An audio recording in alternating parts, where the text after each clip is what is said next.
Cyrus, do you think you have a soul? I know I do. How do you know? I don't want to argue with you about this. I'm not arguing. I'm just asking. I'm a simple guy. I don't know how I know. Okay, I don't have an answer for that. I like the humility. That's good. That's a question that, when somebody says, how do you know you have a soul? You have to stop and think, well, how do I know? I mean, I know I do, but how do I know I do? There's a particle physicist. His name is Professor Cox. He teaches, he's at, University of Manchester in England? In the UK. In the UK. So here's what he said. He has a TV presence as well. So he says that life after death theories collapse under scientific scrutiny because the field of particle physics has, in his words, ruled out the possibility of humans having a soul.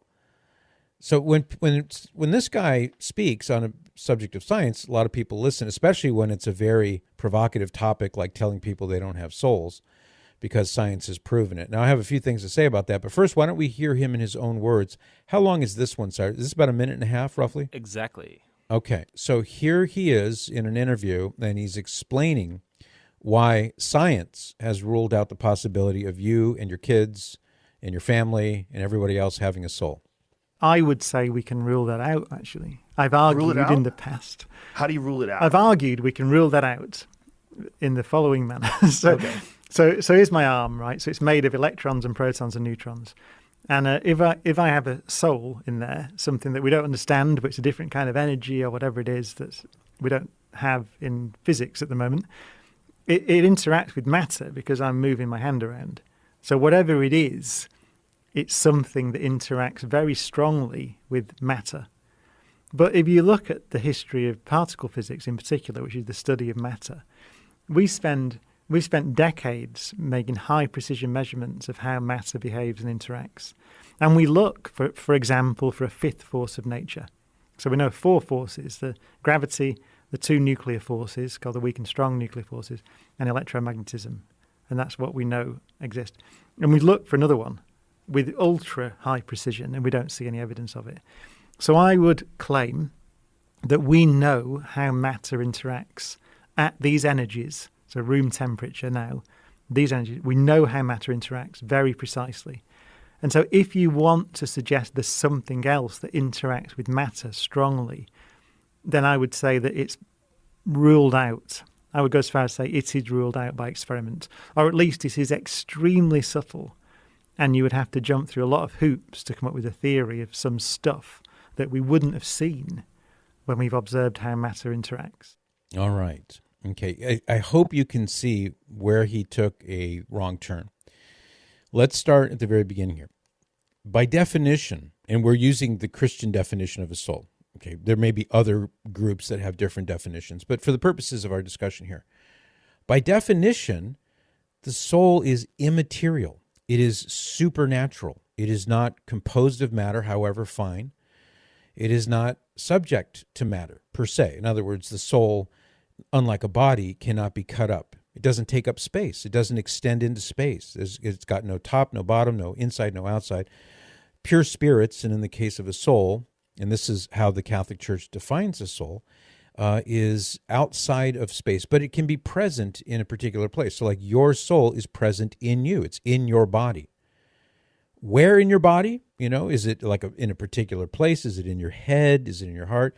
I think it's pretty clear that it's in all of your body because it animates. It's the life principle that animates all of your body. And if a part of your body were to get cut off, a hand or a foot or something like that, well, that part of the body is no longer connected to the rest of the body, so it dies. It will cease to function because the soul is not in that.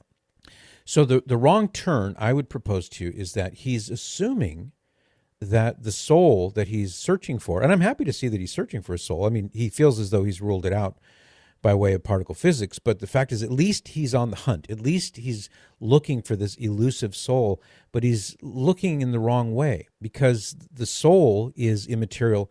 It's a spiritual reality. It's an immaterial reality.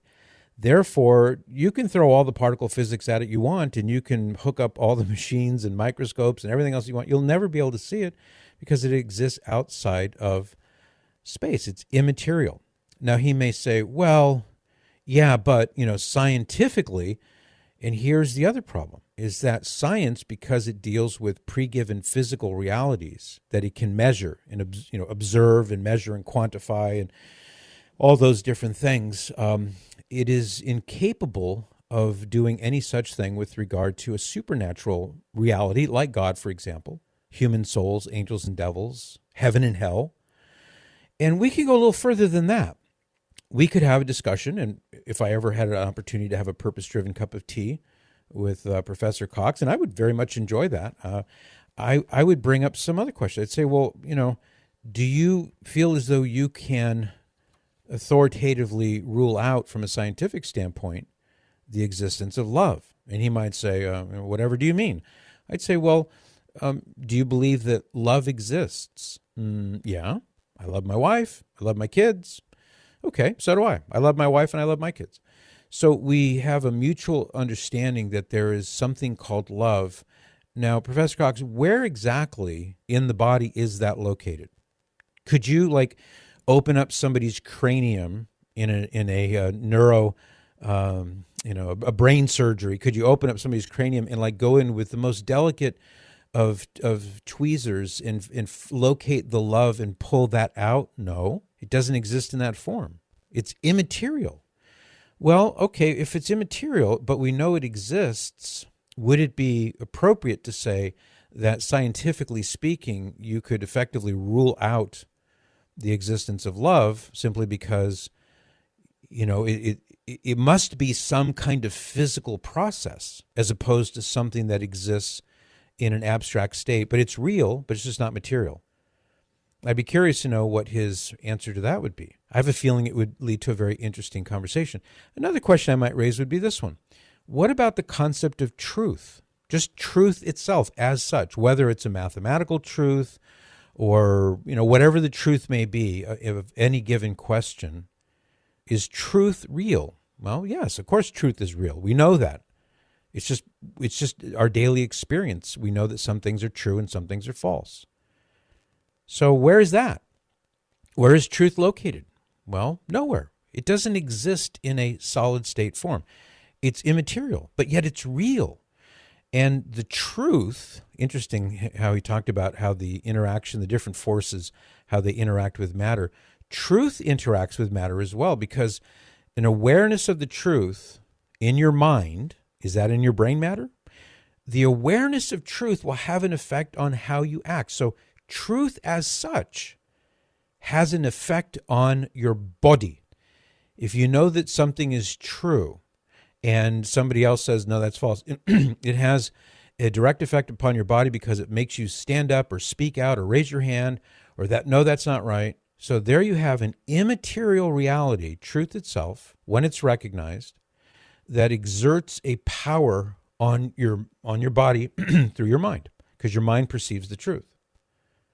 So I would love to have a conversation revolving along those lines on topics like this to try to help to point out that science will never be able to prove or disprove the existence of a soul, because science, as I said, deals with these pre-given physical realities, and the soul, by virtue of its nature, is outside of space. It's not susceptible to be measured. You can't observe it. Can you prove scientifically that you love your kids? No, you can't. You can't prove it scientifically. Can you prove truth as such, as a thing unto itself? Can you prove that scientifically? No. We know it exists, and we can use rational evidence to demonstrate something being true or false. We can use deductive logic, for example. We can apply the laws of logic to a given question to determine the truth, none of which, by the way, have anything to do with physics, particle physics, or any other kind, because the tools for measuring the physical world are found in science, and the tools for measuring the immaterial world are found in philosophy, plain and simple. Logic is a subset or a branch of philosophy, without which we couldn't really say that we know that something is true or not true. Now, interestingly, and I'll just put this out there for you, he is doing apparently really good work in the scientific field, but he's venturing now into an area where he doesn't, from what I can tell at least, have any competence, and that is the area of metaphysics. Metaphysics, which is another branch of philosophy, is the way in which we can understand being in all its various forms. And a soul that exists in a certain way. And he's actually trying, I think, to solve a metaphysical question or resolve it with the tools of physical science, and you can't do that. It's impossible. It would be like asking the high school Spanish teacher to use the rules of Spanish grammar and pronunciation to determine the soil content on the surface of Mars. So the soil content on the surface of Mars, what are the minerals and other things that are in the soil content? We need you to apply the rules of Spanish grammar to figure out. You can't do it because the rules for Spanish grammar apply to that particular province of learning, but it has nothing to say whatsoever about the soil content on Mars. This is a similar kind of thing to say that science has proven. Now, as I said a minute ago, science is never going to be able to prove or disprove the existence of the soul. There is an interesting article that I thought was worthy of mentioning here, and this is from Psychology Today, so it's not a religious tract. It's certainly not something that's coming at this from a God standpoint. But Robert Lanza, MD, he wrote an article in Psychology Today, Does the Soul Exist? His take is the evidence says yes. A new scientific theory recognizes life's spiritual dimension. So here's what he says. The reality of the soul is among the most important questions of life. Although religions go on and on about its existence, how do we know if souls really exist? A string of new scientific experiments helps answer this ancient spiritual question. The idea of a soul is bound up with the idea of a future life and our belief in a continued existence after death. It is said to be the ultimate animating principle by which we think and feel, but isn't dependent upon the body. That's not exactly true, but we'll pass by that for a moment. Many infer its existence without scientific analysis or reflection. Indeed, the mysteries of birth and death, the play of consciousness during dreams or after a few martinis, and even the commonest mental operations such as imagination and memory suggest the existence of a vital force, an élan vital, that exists independent of the body. Yet the current scientific paradigm, he says, doesn't recognize the spiritual dimension of life. We're told we're just the activity of carbon and some proteins. We live a while and die. In the universe, it too has no meaning. It has all been worked out in the equations, no need for a soul. But biocentrism, a new theory of everything, challenges this traditional materialistic model of reality. In all directions, this outdated paradigm leads to insoluble enigmas, to ideas that are ultimately irrational. But knowledge is the prelude to wisdom, and soon our worldview will catch up with the facts. So he goes on to enumerate what he sees as some of the facts. So he says, traditionally, science has dismissed the soul as an object of human belief or reduced it to a psychological concept that shapes our cognition of the observable natural world. Terms like life and death are thus nothing more than common concepts of biological life and biological death. The animating principle is simply the laws of chemistry and physics. You and all the poets and philosophers that ever lived are just dust orbiting the core of the Milky Way galaxy. Now, he has a few other little tidbits in this article that I'd like to share with you, but I have a break to take right now, so just stand by, and when I come back, I'll share the rest of this with you. Now, this article is not the end-all and be-all by any means. In fact, in a certain sense, he's almost like Professor Cox hitting the bullseye on the wrong target, but he has a few interesting things to say that I think are a good addition to the conversation. John Dubay on Twitter, he says, Patrick, it seems that argument from physics against the soul could just as easily and incorrectly be applied to the will. That's a good point, because, of course, the will is an extension of the soul. A will is an operation of the soul, where you choose. And obviously, if you were to go back to my scenario about the operating room, neurosurgery, if you opened up the patient's cranium, where would you locate the will? I mean, the actual will that interacts with your body to pick up the cup of coffee or make the taco or eat the taco or eat another taco. Where is that? It's not located anywhere. You can't. It's not a physical thing. Anyway, so good point. So I just want to share the last few tidbits of this article here by Robert Lanza, MD. This is an article that appeared recently in Psychology Today, and the headline is, Does the Soul Exist? Evidence says yes. So he's taken a different view from that which is taken by Professor Cox at University of Manchester. So he says, Recently, biocentrism and other scientific theories have also started to challenge the old psychochemical paradigm and to ask some of the difficult questions about life. Is there a soul? Does anything endure the ravages of time? Life and consciousness, he says, are central to this new view of being, reality, and the cosmos. Although the current scientific paradigm is based on the belief that the world has an objective, observer-independent existence, real experiments suggest just the opposite. We think life is just the activity of atoms and particles which spin around for a while and then dissipate into nothingness. But if we add life to the equation, we can explain some of the major puzzles of modern science, including the uncertainty principle, entanglement, and the fine-tuning of the laws that shape the universe. Consider the famous two-slit experiment. When you watch a particle go through the holes, it behaves like a bullet passing through one slit or the other. But if no one observes the particle, it exhibits the behavior of a wave and can pass through both slits at the same time. This and other experiments tell us that unobserved particles exist only as waves of probability, as the great Nobel laureate Max Born demonstrated in 1926. They're statistical predictions, nothing but a likely outcome. Until observed, they have no real existence. Only when the mind sets the scaffolding in place can they be thought of as having duration or a position in space. Experiments make it increasingly clear that even mere knowledge in the experimenter's mind is sufficient to convert possibility to reality. Now, there are a number of problems with that thesis, by the way. This is me speaking.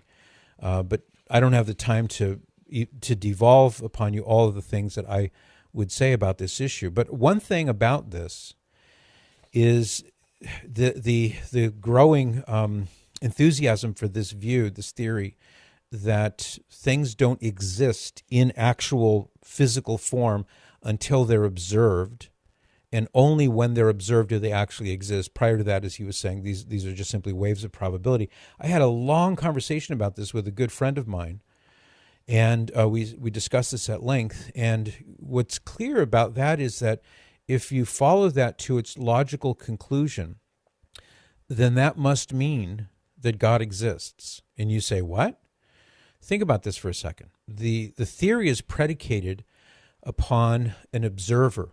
There must be an observer who observes, for example, the two-slit experiment where these particles are sent through, and how if they're not being observed, the argument goes that they are just waves of probability, but they're not actually real particles yet. But when they're observed, then they become real, or when the process is observed, at that point they come into existence. Now, I don't claim to know the arcane details of the physics behind all that, but philosophically I can hold my own in this area.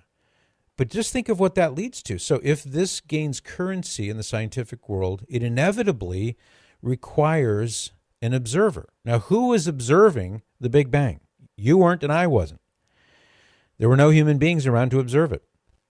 And if the argument remains consistent that there is no supernatural realm, well, then how on earth did this happen? Assuming for a moment that the Big Bang theory, which, by the way, was pioneered by a Catholic priest, how did that actually happen? If it's true that things only come into physical existence upon being observed, who observed the Big Bang? The only possible answer to that would be some higher life form who is outside of the universe, who is independent of space and time. That sounds a lot like God talk, doesn't it? And that's where this seems to be heading. So I welcome, trust me on this one, I welcome these kinds of discussions, whether it's Professor Cox's in England or the fellow that I just quoted from a second ago. I welcome these conversations because they help to focus our minds on something that's really important and ultimately, I believe, inexorably will lead to, for those who are open-minded and willing to go where the science leads them, it's going to lead them in the direction of opening their mind to the possibility of the existence of God. For more of The Patrick Madrid Show, visit relevantradio.com/Patrick.